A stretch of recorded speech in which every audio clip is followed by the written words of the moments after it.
Hey, it's Clay, and today I have a guitar lesson planned. I want to cover, if you're playing in a certain key, if you're playing a lead in a certain key and you want to know what chords you have available to use as a rhythm part underneath, how do you figure out what those chords are?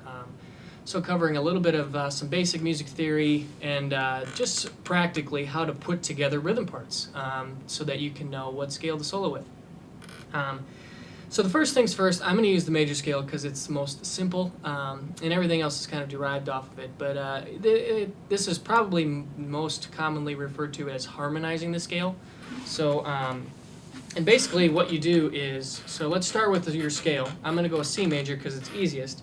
And you give each note in the scale a number. So this would be 1, 2, 3, 4, 5, 6, 7, 8. Your 1 and your 8 are your octave, and then everything else in between, those are the notes you have to work with. Now once you have a number, then you need to also assign a quality. And the nice thing is that the reason why we're giving it a number is because every number has the same quality, no matter what key you're working in. So the pattern goes, your 1 is major, your 2 is minor, 3 is minor, 4 is major, 5 is major, 6 is minor, 7th is diminished, and then 8 is your octave, which is also going to be major. And you can apply that to any key on the neck in any application. It will work totally fine. So let's apply it to C. So our 1 is C, we're going to C major. Our 2 is D, so D minor. Our 3 is E, so E minor. 4 is F, F major. 5 is F, G, G major. And then we have A, which is our 6, so A minor. And then we have B, B diminished. And then your 8 is going to be your octave C. I don't use the 7th very often, the diminished chord. I believe, so if it's going to be in B, it's going to have a flat 5th and a flat 3rd. So if this is generally your B minor, you need to flatten this note. So it would look something like this. It's kind of a yucky sounding chord. I don't use it very often. So, but between your 1 through 6, you've got a lot of choices and a lot of options that you can do. So let's go ahead and create a rhythm pattern. Let's see, if I was going to do like a loop or jam, this is pretty much how I start the process. I pick a key, pick a quality, and then I know what chords to work with.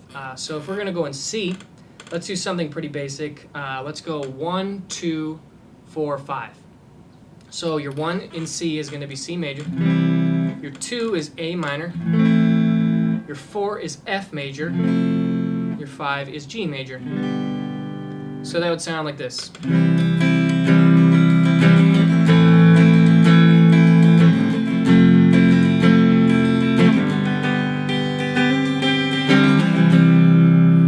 So that's your, right there, you've got a rhythm track. You could loop that, you could turn it into a song.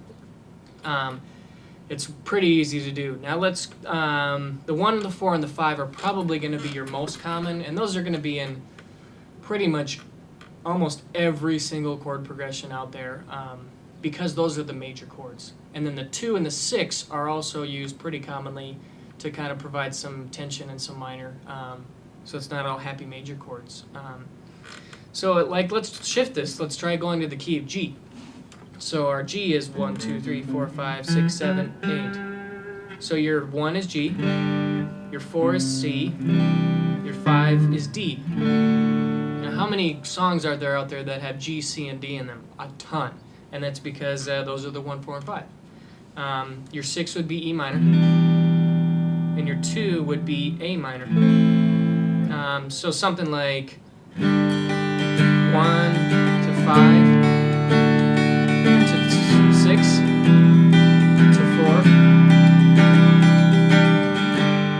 and there you go. There you've got a rhythm part. Kind of sounds like a Howie Day song. But yeah, so those are your basic building blocks, some music theory. If you're ever sitting down with somebody and they say, hey, I want to play in C major, then you know how to figure out what chords you can use if you want to play with them. I use it a lot. I use it almost every day when if I'm just sitting around at home, if I want to jam, if I want to work on something, if I'll maybe throw something on my looper and I'll use this process to come up with chords. It also helps a lot if you're playing with a band.